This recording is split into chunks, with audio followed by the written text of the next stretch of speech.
You've seen it, right? That moment, a great hitter connects with the pitch, and it's just perfect.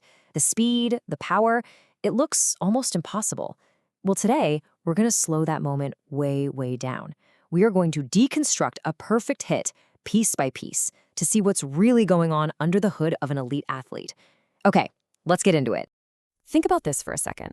A 70-mile-per-hour pitch gets to the plate in under 400 milliseconds. That's literally faster than you can blink.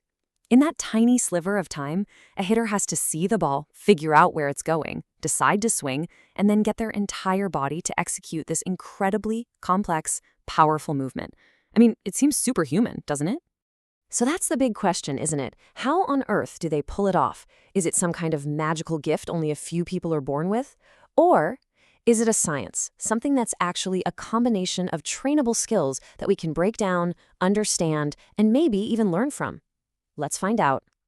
Now, you might think it all starts with pure muscle and power, but it doesn't. It all starts with the eyes. Long before the bat even moves, there's this incredible chain of events happening visually and in the brain, and it has to be perfect. And this idea, it's not exactly new. People have been talking about this for decades. This quote about basketball legend Bill Bradley kind of says it all. The best athletes just seem to see the game differently. But it's only now that science is starting to tell us what that actually means. And that brings us to this really cool concept called the quiet eye, from researcher Matthew Robinson at Notre Dame. Now, this isn't just about looking hard. It's about the quality of the look. It's this super brief moment of intense, steady focus, locking on to one specific spot, like the pitcher's release point, right before you make your move. And here's the kicker. The quiet eye isn't just a sports trick. Not at all. The research shows that when you steady your gaze like that, you're basically optimizing your brain's attention control. It leads to faster, more accurate performance, whether you're hitting a softball, shooting a basketball, or heck, even trying to solve a tough math problem. But, okay, hitting a ball isn't just about staring at one spot. A great hitter also has to be aware of the fielders, the situation, everything. And that's where your peripheral vision comes in. To measure this, scientists use some pretty wild gear, like this Vienna test system. Basically, you have to focus on a task in the middle while reacting to lights that flash way out on the sides. And the results from these tests are, well, they're pretty clear. Athletes were way faster at reacting to those lights in their peripheral vision. We're talking 0.55 seconds for athletes versus 0.63 for non-athletes. Now, I know what you're thinking, that's a tiny fraction of a second, right? Big deal. Well, in a game that happens in milliseconds, that tiny fraction is everything. So let's be super clear about this. This isn't about athletes having superhuman eyesight. It's not like they have a wider field of view or anything. The real difference is in the brain. Think of it like this. It's not about having better hardware in their eyes. It's about having much, much faster software for processing what they see.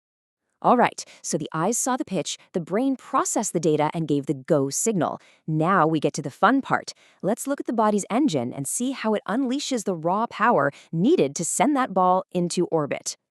At the core of pretty much every explosive athletic move is something called the stretch-shortening cycle.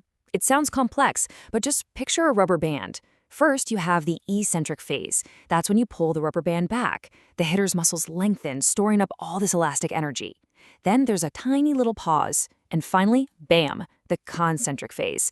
You let the rubber band go and all that stored energy is released in one explosive burst. And how much of a difference does this make? A huge one. Studies on jumping show that using this cycle can boost your force production by up to 28% compared to just starting from a dead stop. It's like having a natural turbocharger built right into your muscles. It's basically free power. The way our muscles are actually designed also plays a massive role.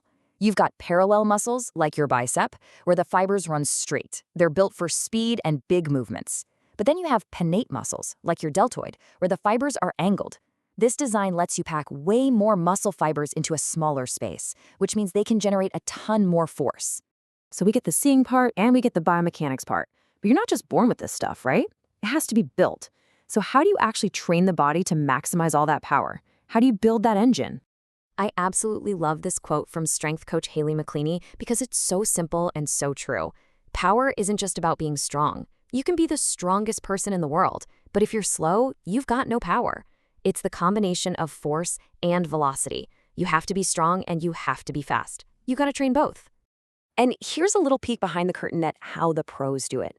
This isn't just about going to the gym and lifting heavy stuff. It is super specific. You build a foundation with something like a deadlift. Then you build rotational control, explosive core power with medicine ball slams, and you even mimic the swing itself to build that dynamic power. It's a whole system designed to build both sides of that power equation. Okay, eyes, check. Brain, check. Body, check. We've got almost the whole system. There's just one final link in the chain, the actual tool that transfers all of that amazing human energy into the ball. You might think a bat is just a bat, but nope, they're definitely not all created equal. You've basically got two types.